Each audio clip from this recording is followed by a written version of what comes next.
Big Juicy, and I'm here in Fort Worth, Texas, trying to see if America's first serial killer had plans to start a new career, prowling around the streets of Panther City. Better not watch this one alone.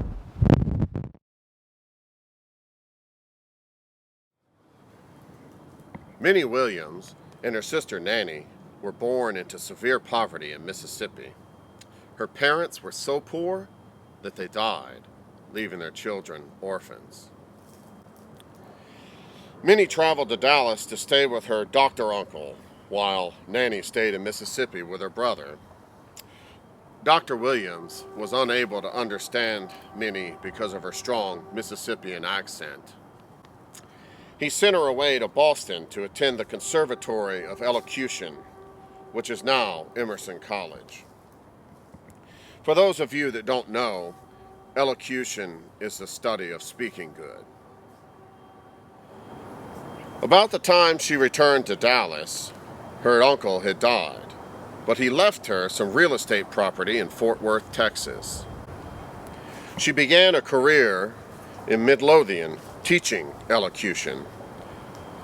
To this day, the people of Midlothian are some of the bestest speakers around. Who would have thought that a country girl from Mississippi could have made such a big mark upon history? But history was not done with her yet.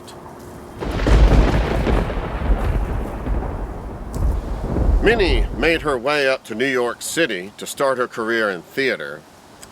While she was up there, she met a Mr. Edward Hatch.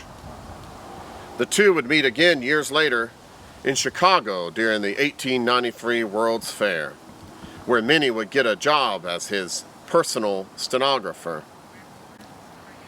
He admitted to her that Edward Hatch was just an alias and that his name was H. Holmes. They soon started a relationship, and they lived just as if they were married. There were just a few problems with this.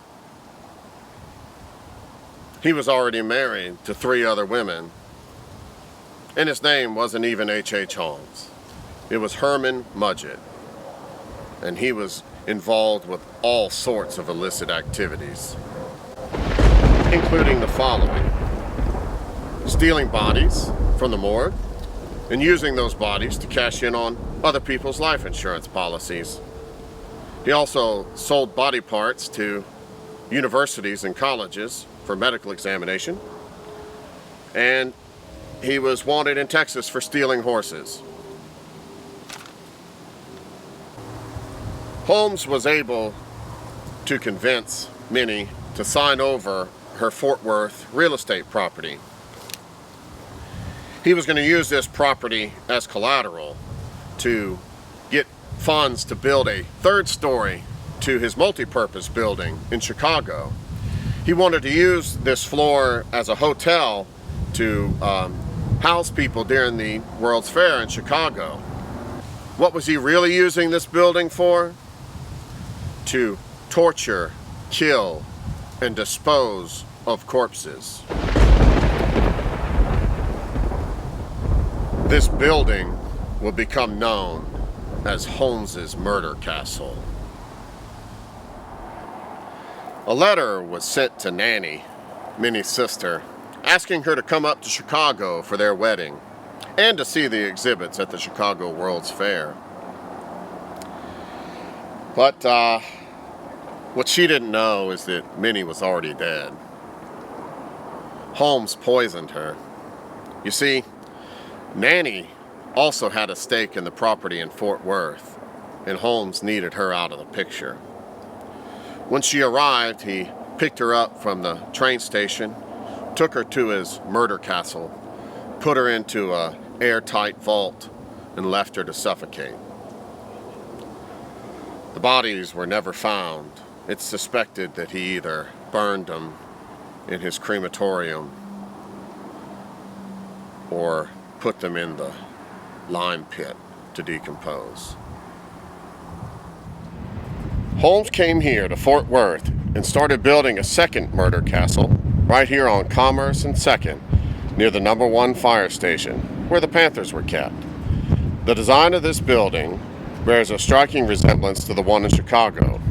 There are even accounts of a large pit that was dug into the sewer system. It's believed that he was planning to use it for body disposal.